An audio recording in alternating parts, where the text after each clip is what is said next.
2019 में एक वबा के रूप में ये बीमारी आई। और इसका जो भयावह रूप था वो हमने सन 2020 में देखा, क्योंकि 2019 में तो इसकी शुरुआत हुई एक तरीके से। और पूरी दुनिया में घूमती घूमती जब ये भारतवर्ष में आई तो तकरीबन 2020 में जो है मार्च के महीने में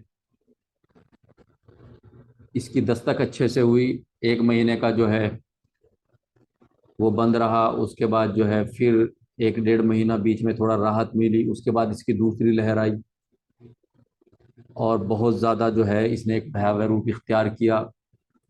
कोविड 19 एक वायरस से होने वाली बीमारी है। वायरस का नाम है कोरोना वायरस और बीमारी का नाम है कोविड 19। कोविड 19 इसको इसलिए कहते हैं, कोविड तो बीमारी का नाम होगा, 19 का मतलब 2019 में चूंकि ये 2019 यानी कि 2019 में चूंकि ये बीमारी आई, इसलिए इसको कोविड 19 यानी कि इस साल के नाम से जोड़ दिया गया। ठीक है, कोविड 19। जो कोविड 19 है इसको सार्स कोविड 2 भी कहते हैं। सार्स कोविड 2 ये इसका एक तरीके से शॉर्ट फॉर्म है, यानी कि severe acute respiratory syndrome, corona virus type 2। ठीक है, इसका मतलब क्या है? Severe acute respiratory syndrome. पहले आप सिंड्रोम को समझ लीजिए। सिंड्रोम एक तो होती है डिजीज यानी कि बीमारी, एक होता है सिंड्रोम। सिंड्रोम कहते हैं बीमारियों का समूह। यानी कि जब एक से ज्यादा कहीं पे बीमारियां एक जगह जमा हो जाएं और वो एक साथ जो है मतलब किस हो जाएं तो उसको सिंड्रोम बोल देते हैं। और कोई एक बीमारी जो है वो डिजीज कहलाएगी। जैसे मलेरिया है वो एक डिजीज है। ठीक है, लेकिन ये जो कोविड 19 है, ठीक है, ये जो सार्स कोविड 2 यानी कि ये बीमारियों का समूह था। इसमें इतनी परेशानियां थी। सीवियर सीवियर का मतलब बहुत ज्यादा। एक्यूट रेस्पिरेटरी सिंड्रोम मैं कई बार कह चुका हूं कि एक्यूट बीमारियों में कोरोना का जो एग्जाम्पल है वो बहुत सही है। यानी कि अगर कहीं एक्यूट किसी बीमारी का एग्जाम्पल देना हो तो कोरोना, क्योंकि ये फटाफट आती थी और फटाफट जो है बहुत ज्यादा नुकसान कर किया इसने। ठीक है, और अगर क्रोनिक बीमारी का कहीं एग्जाम्पल देना हो तो उसके लिए ट्यूबरकुलोसिस एक एग्जाम्पल है। ट्यूबरकुलोसिस एक ऐसी बीमारी है जो फौरी तहस नहस नहीं करती, फौरी जो है उसमें डेथ नहीं होती, फौरी जो है उसमें हलाकत नहीं होती, लेकिन आराम आराम से वो इंसान के शरीर को नष्ट कर देती है। और उसका जो ट्रीटमेंट जो है वो 9 महीने, 6 महीने, 12 महीने, 18 महीने जैसी सीवियरिटी जैसी कंडीशन ऐसा होता है। तो एक्यूट बीमारी उसको कहते हैं जो थोड़े समय के लिए आए और थोड़े समय में ज्यादा खराबी पैदा कर दे। और क्रोनिक बीमारी उसको कहते हैं जो लंबे समय, ज्यादा समय के लिए आए और उसका नुकसान थोड़ा हो। लेकिन यह है कि अगर वो लंबे समय तक रह जाए, उसका ट्रीटमेंट ना किया जाए तो फिर आराम आराम से उसका नुकसान भी बड़ा हो जाए, लेकिन शुरू में उसका नुकसान छोटा हो। तो सीवियर यानी कि बहुत तेज। एक्यूट रेस्पिरेटरी, रेस्पिरेटरी जो कि श्वास संबंधी हो, निजाम तनफ्फुस को मुतासिर करने वाली बीमारी, तनफ्फुस कहते हैं रेस्पिरेशन को। यानी कि ये एक ऐसा सिंड्रोम था, ऐसा बीमारियों का समूह था जो कि सांस से संबंधित एक हमला था इंसान के शरीर के ऊपर। इंक्यूबेशन पीरियड क्या रहा इसका? इंक्यूबेशन पीरियड जो है इसका 2 से 14 दिन, यानी कि 2 to 14 डेज इंक्यूबेशन पीरियड। इसका जो इंक्यूबेशन पीरियड है वो एग्जाम पर्पज से जो है बहुत इंपॉर्टेंट है। और अगर लगता है कि अगर पूछा गया, एग्जामिनर की नजर जो है वो कोविड 19 के ऊपर पड़ी तो 2014, सॉरी, 2 से 14 दिन जो है इंक्यूबेशन पीरियड इसका वो पूछा जा सकता है। ऐसा कुछ लगता है, क्योंकि कोविड 19 का जो इंक्यूबेशन पीरियड है इसके ऊपर बहुत ज्यादा अलग अलग बात रही है। कुछ लोगों ने कहा 1 हफ्ता, कुछ ने 2 हफ्ता, कुछ ने 1 घंटा, कुछ ने आधा घंटा। तो जो बात सामने निकल के आई, क्लियर हुई, वो 2 से 14 दिन, यानी कि 2 दिन से लेकर के 14 दिन इसका इंक्यूबेशन पीरियड था। अब मैं थोड़ा सा इंक्यूबेशन पीरियड के बारे में बताता चलूँ। ये वो समय होता है जब कोई बीमारी इंसान के जिस्म में घुसती है, वायरस हो, बैक्टीरिया हो, प्रोटोजोआ हो, और वो बीमारी होने में जितना समय लगता है, मान लीजिए कोई एक तंदुरुस्त आदमी एक तंदुरुस्त आदमी कोरोना के संपर्क में आया, और संपर्क में आने के बाद उसको कोरोना होने में जो टाइम लगता है, यानी कि बीमारी होने में जो टाइम लगता है, उसको इंक्यूबेशन पीरियड कहते हैं कोविड का। ठीक है, ये कितना होता है? 2 से 14 दिन। इसका जो कॉजेटिव ऑर्गेनिज्म है कोरोना वायरस टाइप 2 कहते हैं इसको। सिम्टम यानी कि इसमें क्या क्या निशानियां होती हैं? मरीज को बुखार आता है, ठीक है, थकान होती है शरीर में, यानी कि जान में दर्द होता है जिसको बॉडी एक बोलते हैं, सोर थ्रोट, गला जो है ये पकड़ लेता था, गले में दुखन होती थी, ठीक है, नाक में इन्फेक्शन होता था, नाक पक जाती थी, loss of smell, loss of smell यानी कि सूंघने सूंघाई देना बंद, चाहे मरीज के सामने जो है खुशबूदार इत्र की शीशी खोल दो, उसके बाद भी मरीज कहता कहता है कि मुझे कुछ नहीं आ रहा है, मुझे कुछ सुंघाई नहीं दे रहा है। लॉस ऑफ टेस्ट यानी कि कुछ भी खिला दो उसको सारे के सारे टेस्ट एक जैसे लग रहे थे। ठीक, डिफिकल्टी इन ब्रीदिंग, सांस लेने में तंगी, जब कोविड-19 की एपिडेमिक आया 2019-20 में, तो लोग अपना जो लोग जो है अपना सांस खींच खींच के देख रहे थे, हाँ मुझे सांस आ रहा है, क्योंकि इतना भयावह रूप था, इतना खतरनाक रूप था। जो सही थे, जो बीमार नहीं थे, वो भी अपना सांस खींच खींच के देख रहे थे कि हाँ हाँ, मतलब अपनी तसल्ली के लिए कि हाँ मैं ठीक हूँ। ठीक है, तो डिफिकल्टी इन ब्रीदिंग यानी कि सांस में तंगी। Shortness of breath, shortness of breath कहते हैं सांस छोटा हो रहा था, मरीज जो है वो मुंह खोल खोल के सांस ले रहे थे, ऑक्सीजन की इतनी ज्यादा कमी हो रही थी, मरीज प्रॉपर सांस नहीं खींच पा रहे थे। ठीक है, हाइपोक्सिया भी जो है इसी को बोलते हैं, रेस्पिरेटरी डिस्ट्रेस, सांस में रुकावट, ये सारी की सारी दिक्कतें होती हैं कोविड-19 में। अब इसके बारे में, इसके बाद जो है कुछ चीजें सामने निकल के आई, क्योंकि जब ये वबा आई तो उस समय तो एक तरीके का एक हवा था कि भाई पता नहीं क्या चीज है, ठीक है, कि भाई ये तो पता नहीं क्या चीज है, मरीज को देखने से ही लग जाती है, छूने से ही लग जाती है, छुआछूत की बीमारी है, क्योंकि इसकी पूरी जो स्टडी थी वो सामने नहीं आई थी, ये एक नया वायरस आया था। तो जब नया वायरस आया था इसकी पूरी जानकारी नहीं थी।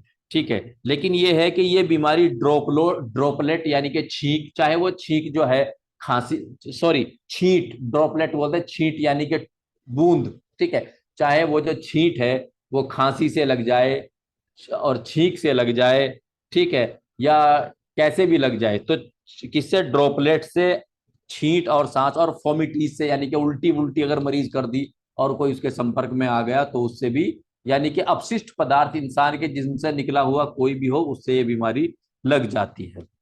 सांस खांसने छींकने से इन्फेक्शन से बचाने के लिए सांस, क्योंकि ये जो है कि रेस्पिरेटरी सिंड्रोम है, यानी कि सांस से संबंधित बीमारियों का एक समूह है, एक बीमारी नहीं है, बीमारियों का पूरा गुलदस्ता है, बहुत सारी बीमारियां हैं इसके अंदर। तो सांस खांसने छींकने से, ये चूंकि ये बीमारी जो है इसका ड्रॉपलेट इन्फेक्शन होने का चांस ज्यादा रहता है, तो इसमें इससे बचाने के लिए मरीज को मास्क इस्तेमाल कराते हैं। इसकी जो वैक्सीन है, बचाव में इसका टीका इजाद हुआ है, ठीक है, कोविशील्ड के नाम से इसकी वैक्सीन है और कोवैक्सीन के नाम से है, और एक पुरानी वैक्सीन है जो हिब के नाम से है, जो कि 1940 में एक हिब के नाम से वैक्सीन वैक्सीन होती है जिसकी खोज 1940 में हुई थी। सच्चाई ये है कि उसका भी बहुत अच्छा रोल है इसके अंदर। इसकी एक वैक्सीन नाक में भी डाली जाती है। कई बार ये सवाल पूछ लिया जाता है कि वो कौन सी वैक्सीन है जो कि नाक में डाली जाती है। आपने ओपीवी यानी कि ओरल पोलियो वैक्सीन के बारे में सुना होगा, पढ़ा होगा, आप लोग देखते हैं ओरल पोलियो वैक्सीन की जो खुराक है, ठीक है, 2 बूंद जिंदगी की जो है वो बच्चों को डाली जाती है मुंह में।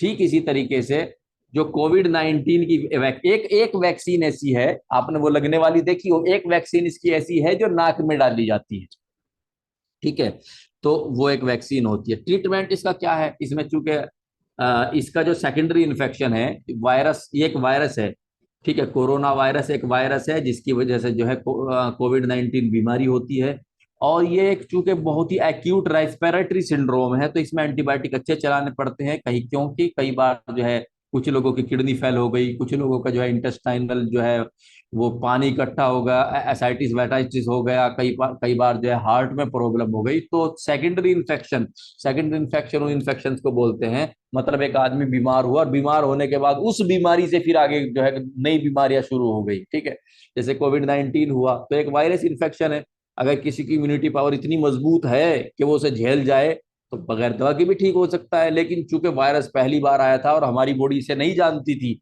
तो ये हलाकत यानी कि बहुत खतरनाक था और ये जान लेने के लिए बहुत ज्यादा जान जान लेने के लिए काफी था। ठीक है, तो इसमें इसके सेकेंडरी इन्फेक्शन यानी कि इसकी बीमारी के बाद और जो दिक्कतें पैदा हो रही थी उनसे बचाने के लिए इसमें अच्छे खासे हाई एंटीबायोटिक चलाए गए हैं, जैसे कि टैबलेट सेफिराक्जम एक्जेटिल 500 mg और साथ में टैबलेट एजिथ्रोमाइसिन 500। ठीक है, या फिर अगर इंजेक्शन में पेनिसिलिन ग्रुप के इंजेक्शन लगे हैं, जैसे कि पिपरासिलिन लगा है, मिरोपिनेम लगा है, इंजेक्शन पेंटापराजोल लगा है, क्योंकि ताकि इतने हाई एंटीबायोटिक के लगाने के बाद जो है गैस्ट्रिक सिक्रीशंस पे जो है बैड इफेक्ट ना पड़े, इंसान को जो है अल्सर वल्सर ना हो जाए पेट में, तो फिर पेंटापराजोल के इंजेक्शन चलते हैं। बुखार आए तो पैरासिटामोल का इंजेक्शन, नेबुलाइजेशन क्योंकि रेस्पिरेटरी सिंड्रोम है, नेबुलाइजेशन यानी कि नेबुलाइजर देते हैं, ऑक्सीजन देते हैं, बेड रेस्ट मरीज को आराम कराते हैं, ये सारी चीजें हैं इसकी। अब अगली जो बीमारी हम पढ़ रहे हैं वो है वूपिंग कफ। वूपिंग कफ बोलते हैं काली खांसी को। ठीक है, कोविड 19 जो हम पढ़ चुके हैं, कोविड 19 एक वायरस से होने वाली बीमारी है जिसको कोरोना वायरस बोलते हैं। अब वूपिंग कफ पढ़ रहे हैं। वूपिंग कफ को जो है पर्टूसिस भी कहते हैं, 100 डेज कफ भी कहते हैं, शहीका भी कहते हैं यूनानी में, और आम बोलचाल की भाषा में काली खांसी भी कहते हैं। ठीक है, कॉजेटिव एजेंट जो है इसका बोर्डेटेला पर्टूसिस है। इसका जो कॉजेटिव ऑर्गेनिज्म है बोर्डेटेला पर्टूसिस है, और ये जो बोर्डेटेला पर्टूसिस है ये एक बैक्टीरिया है। कोविड 19 एक वायरस से होने वाली बीमारी है, और ये जो काली खांसी है ये एक बैक्टीरिया से होने वाली बीमारी है। तो इन चीजों का भी आप ध्यान रखा करें। आगे एग्जामिनर ने अगर पूछ लिया ये बीमारी वायरस से होती है बैक्टीरिया से होती है तो आपको पता होना चाहिए। ठीक है, कोविड 19 बोर्डेटेला पर्टुसिस नामी बैक्टीरिया से होने वाली बीमारी है।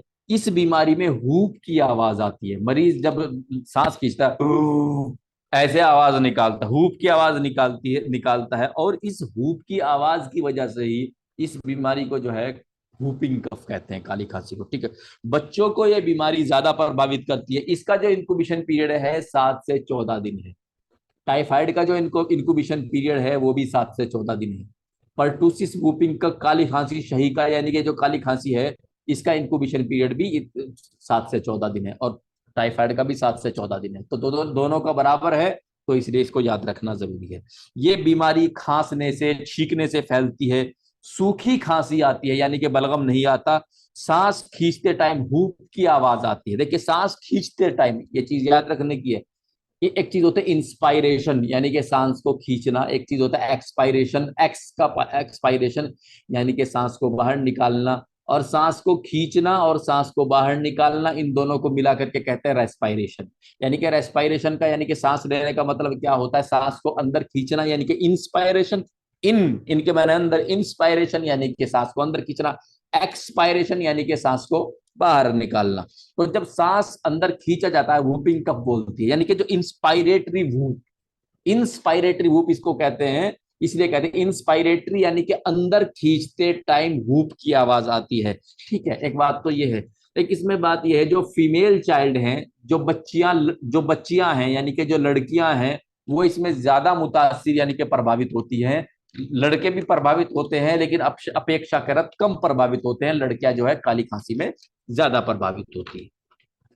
अगर ये बीमारी अगर ये बीमारी इसको इलाज ना किया जाए और थोड़ा सा ये ठहर जाए तो इससे नक्सीर छूट सकती है, नाक से खून आ सकता है। कंजक्टाइवल हेमरेज, ये जो हमारी आंख के अंदर लाल लाल सा होता है ना आंख की पलक के नीचे, ठीक है, तो इसमें से कई बार ज्यादा जोर से खांसने की वजह से इससे खून छूट जाता है। यानी कि आंख से खून छूटना, खून की उल्टी आना, कई बार मरीज अगर जोर लगा के, तो हो सकता है कोई भी छोटी मोटी आर्टरी या कैपिलरी कैपिलरी यानी कि खून की जो है पतली पतली जो रगें होती है उसको कोई खुल जाती है, फट जाती है, और उसकी वजह से खून की उल्टी भी आ सकती है। सांस में खिंचाव हो सकता है और सांस में परेशानी भी हो सकती है। इन्वेस्टिगेशन क्या करते हैं इसके लिए, जांचें क्या क्या है इसके लिए जांचें है वो नेजोफेरिंक्स स्वैब है। नेजोफेरिंक्स स्वैब बोलते हैं, जिस तरीके से आप देख रहे थे कोविड 19 के टाइम में नाक में डाल करके जो है रुई को घुमा करके उसको जांच के लिए भेज रहे थे, उसे नेजोफेरिंक्स स्वैब बोलते हैं। इसमें भी वूपिंग कफ में भी नेजोफेरिंक्स स्वैब ही जांच की। इसकी जांच जो वूपिंग कफ है इसकी जांच भी ऐसे ही होती है। नाक में जो है वो कॉटन लगी हुई एक डंडी सी होती है प्लास्टिक की, उसको घुमाते हैं और फिर उसको डब्बे में बंद करके लैब में भेज देते हैं। इसको नेजोफेरिंक्स स्वैब बोलते हैं। इन्वेस्टिगेशन यानी कि खून की जांच।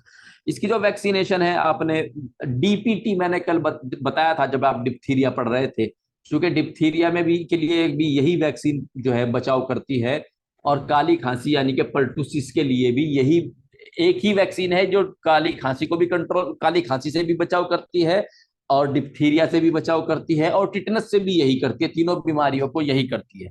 तो डी फॉर डिप्थीरिया, खुरनाक, जिसको हम पढ़ चुके हैं, जिसके सीडो मेम्ब्रेन यानी कि झूठी झिल्ली बन रही थी गले में। दूसरी क्या है, पर्टुसिस, ठीक है। पी फोर पर्टुसिस, पर्टुसिस यानी कि काली खांसी, और टी फोर टिटनस। देखिए डीपीटी में डी फोर डिप्थीरिया यानी कि खुनाक, पी फोर पर्टुसिस यानी कि काली खांसी, और टी फोर टिटनस, ठीक है। DPT 1, DPT 2, DPT 3, DPT booster, ये 4 वैक्सीन इसके लिए बचाव में लगती है। इंजेक्शन, इसका जो ट्रीटमेंट है वो है injection, sorry tablet erythromycin, antibiotic है ये, इसके लिए ज्यादातर इस्तेमाल जो है ड्रग ऑफ चॉइस यही है, यानी कि ज्यादातर इसी को इस्तेमाल करते हैं। एंटी एलर्जिक यानी कि मोन्टेलुका लिवोसिट्रिजिन, क्योंकि एक एलर्जिक कंडीशन बनती है गले में, तो इसलिए मोन्टेलुका लिवोसिट्रिजिन का अच्छा रोल है। एंटासिड देते हैं, और क्या कहते हैं इसमें पीपीआई वगैरह देते हैं। ब्रोंकोडाइलेटर, ब्रोंकोडाइलेटर यानी कि चूंकि स्पाज्म आने लग जाते हैं, सांस में जो है खिंचाव आने लग जाता है, और ट्रेकिया के अंदर स्पाज्म आने लग जाते हैं, तो ब्रोंकोडाइलेटर डाइलेटर यानी कि थियोफाइलिन 400 mg 1 HS डेली भी देनी शुरू कर देते हैं, यानी कि एक गोली रोजाना थियोफाइलिन की, या डेरीफाइलिन 150 सुबह शाम भी दे सकते हैं। ये था वूपिंग कफ यानी कि काली खांसी, जिसके 4 नाम है, वूपिंग कफ, पर्टुसिस, 100 डेज कफ, शहीका, आम जबान में इसको काली खांसी बोलते हैं। अब अगली बीमारी है पोलियो। पोलियो को पोलियोमेलाइटिस भी बोलते हैं, पोलियो ही को पोलियोमेलाइटिस भी बोलते हैं। ये एक वायरस से होने वाली बीमारी है। आप लोगों को ध्यान रहना चाहिए कि कौन सी बीमारी वायरस से हो रही है, और कौन सी बीमारी जो है वो बैक्टीरिया से हो रही है, कौन सी बीमारी प्रोटोजोआ से हो रही है। ये जो पोलियो है या पोलियोमेलाइटिस, ये एक वायरस से होने वाली बीमारी है, ठीक है। पोलियो वायरस ये आरएनए टाइप का वायरस होता है। जो पोलियो वायरस है ये एक आरएनए, इंसान की जो सेल्स होती हैं, जो कोशिकाएं होती है, उसके अंदर आरएनए होता है, डीएनए होता है। तो ये जो वायरस है ये आरएनए टाइप वायरस है, ठीक है। ये एक एक्यूट वायरल इन्फेक्शन है, एक्यूट, इस चीज का भी हमें ध्यान रखना है कि ये एक एक्यूट यानी कि फौरी तौर से आएगा और इंसान को जो है अपाहिज कर देगा। ये आंत में ठहरता है, कहाँ ठहरता है, ये आंत में, आंत में ठहरता है ये। और इंसान का जो टट्टी होती है, अगर वो किसी तरीके से बीमार इंसान की किसी सही के इंसान के जो है संपर्क में आ जाए, और किसी भी तरीके से वो हाथ वाथ अच्छे से ना धोए, खाना वाना खा ले, तो उसी से फिर उसकी ये बीमारी जो है दूसरे सही आदमी के हाथ में चली जाती है, ठीक है। ये ठहरता कहाँ पे है, आंत में, और इसका हमला कहाँ होता है, दिमाग में, central nervous system.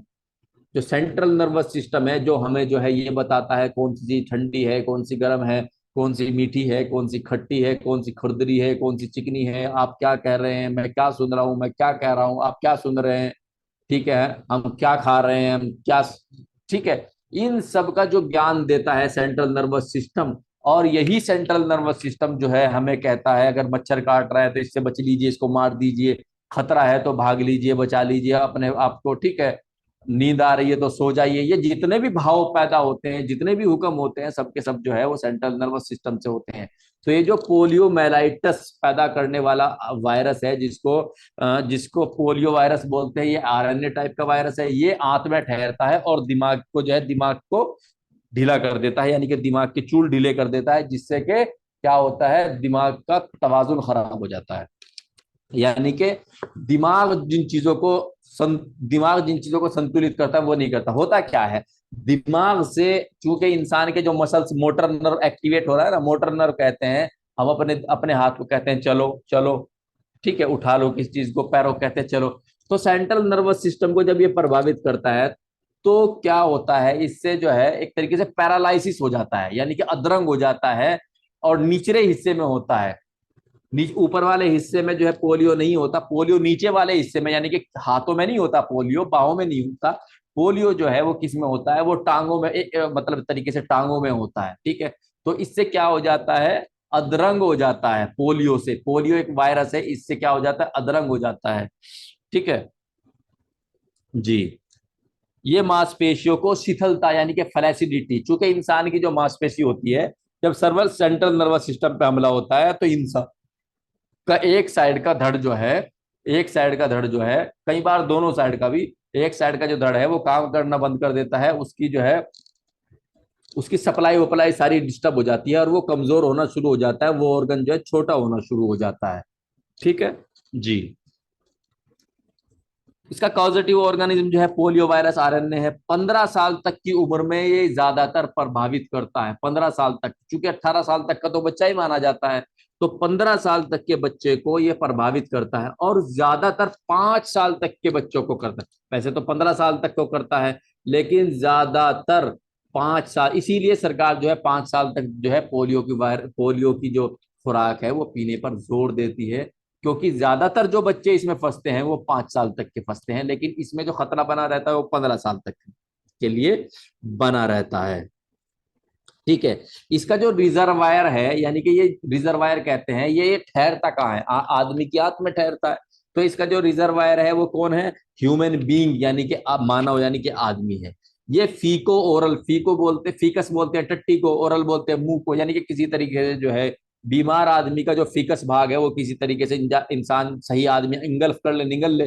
फीको oral, oral मुंह को बोलते हैं, फीकस टट्टी को बोलते हैं। इसी तरह ओरोफेरिंजियल, यानी कि मुंह, यानी कि ये ज्यादातर कैसे लगता है? फीको ओरल रूट से लगता है। कई बार ये भी पूछ लेते हैं जो पोलियो है वो किस रूट से, यानी कि कहाँ से लगता है? फीको ओरल से, फीको टट्टी को बोलते हैं, ओरल मुंह को बोलते हैं। लेकिन कई बार जो है ये ड्रॉपलेट इन्फेक्शन से भी फैलता है। ड्रॉपलेट इन्फेक्शन किसको बोलते हैं? मान लीजिए छींकने से, खांसने से, छींट मीट लग गई किसी सही आदमी को बीमार की, तो उससे भी ये ट्रांसफर हो जाता है। लेकिन जो डेवलप कंट्री हैं, जो जिनके अंदर साफ सफाई बहुत ज्यादा ध्यान रखी जाती है, उनमें तो ज्यादातर अगर ये फैलता है तो ये ड्रॉपलेट इन्फेक्शन से फैलता है। ठीक है। जो डेवलप्ड कंट्री है, जो डेवलप हो चुके हैं, जो विकसित देश हैं, उनमें ये ज्यादातर कैसे फैलता है? ये छींट से फैलता। और जो डेवलपिंग कंट्री है, यानी कि जो विकासशील है, जो विकास अभी कर रहे हैं, उनमें ज्यादातर ओरो, ठीक है, फीको ओरल, फीको यानी कि टट्टी, और ओरल यानी कि एक तरीके से किसी तरह मल का सेवन हो जाए गलती से, उसको बोलते हैं। ठीक है। और अगर आपके एग्जाम में आया कि जो पोलियो मेलाइटस का जो वायरस है, पोलियो वायरस है, वो कैसे ट्रांसमिट होता है, कैसा फैलता है, तो आपको क्या जवाब देना? फीको ओरल रूट ही आंसर लगाना है आपको। इसका इंक्यूबेशन पीरियड कितना है? जितना टाइफाइड का है, जितना पर्टूसिस का है, इतना ही पोलियोमाइलाइटिस का है। इन तीनों का जो इंक्यूबेशन पीरियड है वो 7 से 14 दिन है, याद रखना है। इंक्यूबेशन पीरियड को याद रखने का सबसे अच्छा तरीका यही होता है कि जिनका इंक्यूबेशन पीरियड एक जैसा है उनको एक जगह लिख लेना चाहिए और याद करना चाहिए। तो टाइफाइड का भी 7 से 14 दिन है, वूपिंग कफ का भी 7 से 14 दिन है, और पोलियोमेलाइटिस यानी कि पोलियो का भी 7 से 14 दिन है। जी। इन्वेस्टिगेशन क्या क्या कराते हैं? सीबीसी कराते हैं।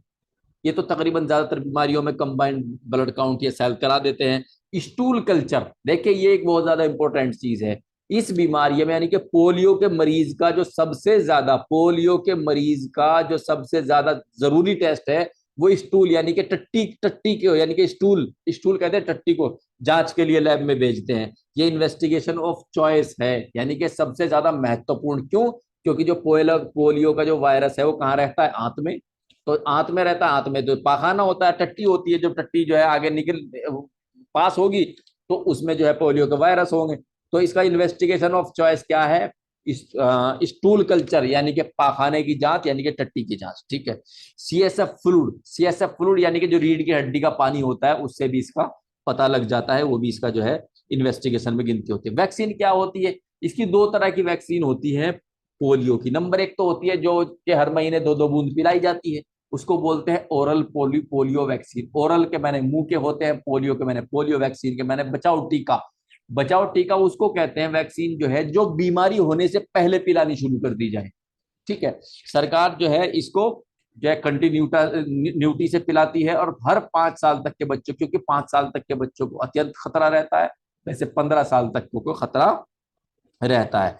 इसके अलावा इसकी जो एक वैक्सीन होती है वो इंजेक्शन में भी, इंजेक्शन फॉर्म में लगती है। ठीक है। ओरल पोलियो वैक्सीन जो पिलाई जाती है, एक होती है आईपीवी, यानी कि इंजेक्टेबल पोलियो वैक्सीन। पोलियो की एक वैक्सीन ऐसी है जो इंजेक्शन फॉर्म में लगाई भी जाती है। जितने भी जितने भी बच्चे इसमें इन्फेक्टेड होते हैं, जितने भी बच्चों को पोलियो का वायरस, जितने भी बच्चे पोलियो के वायरस से प्रभावित होते हैं, उनमें से केवल 1% को जो है अधरंग होती है, यानी कि 1% का केवल टांग खराब होती है। 99% जो है वो उनके अंदर पोलियो तो होता है, लेकिन उनके अंदर अधरंग नहीं होती, फालिज नहीं होती, यानी कि लंगड़ा के चलता है ना आदमी, तो केवल 1% लोग होते हैं जो लंगड़ा के चलते हैं। नहीं तो अगर मतलब 100 लोग फंसते हैं तो उनमें से केवल एक का जो है पैर खराब, टांग खराब होती है, 100 में से एक की। 99% लोग ऐसे होते हैं जिनको जो है ये बीमारी हो जाती है और उनको पता भी नहीं चलता। अब उनकी इम्यूनिटी पावर मजबूत होती है, या ये वो कहीं से जो है पोलियो की वैक्सीन पी लेते हैं, वो जो भी है। लेकिन 99% ऐसे बच्चे होते हैं, 100 में से 99 बच्चे ऐसे होते हैं जिनको होती है ये बीमारी, लेकिन उनमें उनकी टांग खराब नहीं होती, केवल 1% की होती है। यानी कि अगर अगर इस बीमारी का हमला इतना ज्यादा होता कि 50% ये बीमारी जो है अधरंग कर दिया करती, यानी कि फ्लैसिडिटी ऑफ मसल्स कर दिया करती, मसल्स को खराब, मसल्स मांसपेशी को खराब कर देती, तो आधी दुनिया को जो है ना, आधी दुनिया को जो है पोलियो हो जाता। समझ रहे हैं? यानी कि पोलियो जिन लोगों को होता है, जिन बच्चों को होता है, उनमें से केवल 1% की टांग खराब होती है, केवल 1% की, 99% की नहीं होती। और अगर 50% की भी खत्म हुआ करती, तो ये मान लीजिए आपकी आधी दुनिया लंगड़ी चला करती, आधी दुनिया की जो है टांग वो खराब हो जाया करती। समझ रहे हैं आप? आधी दुनिया जो है वो दिव्यांग हो जाती, दिव्यांग हो जाती आधी दुनिया। ठीक है, केवल 1% ऐसे लोग होते हैं जो कि इससे प्रभावित होते हैं और वो फिर लंगड़ा करके चलते हैं और वो दिव्यांगता में आ जाते हैं। इसके लिए अच्छा शब्द जो है वो दिव्यांग है। ठीक है, ये जो मैंने बोला, जो दूसरा शब्द बोला, वो आपको समझाने के लिए बोला। वो शब्द जो है किसी को बोलना नहीं है। और हम तो वैसे भी डॉक्टर हैं, हम तो बोलते हुए वैसे भी अच्छे नहीं लगते कि एक, ठीक है, इस तरह है। लेकिन वो जो मैंने लंगड़ाहट बोली, या आधी दुनिया लंगड़ा के चलती, वो सिर्फ इसलिए ताकि आप समझ लें। नहीं तो इसके लिए एक उपयुक्त शब्द, एक अच्छा शब्द, वो दिव्यांगता है। ठीक है, लंगड़ा वाला जो शब्द है वो सही नहीं है, उसको नहीं बोलना है। ठीक है जी। अब जो इसकी वैक्सीन पिलाई जाती है, जो ओपीवी होती है, जिसको ओरल पोलियो वैक्सीन बोलते हैं, उसको सबीन भी कहते हैं। याद रखा जाए, ये सवाल आ जाता है, सबीन कौन सी है? ओपीवी। और साक कौन सी है? जो इंजेक्शन, यानी कि जो देखिए, जो पोलियो की वैक्सीन है, सरकार क्या करती है? सरकार ओरल पोलियो वैक्सीन पिलाती है। ठीक है, ज्यादातर लोग इसी के बारे में जानते हैं। लेकिन इसकी वैक्सीन इंजेक्शन फॉर्म में भी लगती है, इंजेक्शन से भी लगती है। ठीक है, 2 डोज लगती है उसकी, और उसको क्या बोलते हैं? साक बोलते हैं। और जो पिलाई जाती है उसको सबीन बोलते हैं। और इसकी जो वैक्सीन है, उसकी एक खास बात यह है कि ये सबसे ज्यादा, यानी कि हीट सेंसिटिव वैक्सीन होती है। यानी कि ये सबसे ज्यादा कोल्ड टेम्परेचर में रहने वाली वैक्सीन है ये। अगर ये वैक्सीन 5 या 10 डिग्री पे आ जाए, ठीक है, 5 या 10 डिग्री पे आ जाए, तो ये वैक्सीन खराब हो जाए। यानी कि आपने देखा होगा, जो पोलियो पिलाने वाले वर्कर होते हैं, वो एक डब्बा रखते हैं, उसके अंदर बर्फ होती है। ठीक है, और उसके अंदर जो है उसकी वैक्सीन रखी हुई होती है, जो पिलाते हैं, और पिला करके वो समय गंवाए बगैर जल्दी से फौरन अंदर वापस रखते हैं। ठीक है, क्योंकि इसको जो टेम्परेचर चाहिए वो -25 से -35 डिग्री का चाहिए। ये सबसे ज्यादा मोस्ट हीट सेंसिटिविटी वैक्सीन जो है वो पोलियो वैक्सीन है।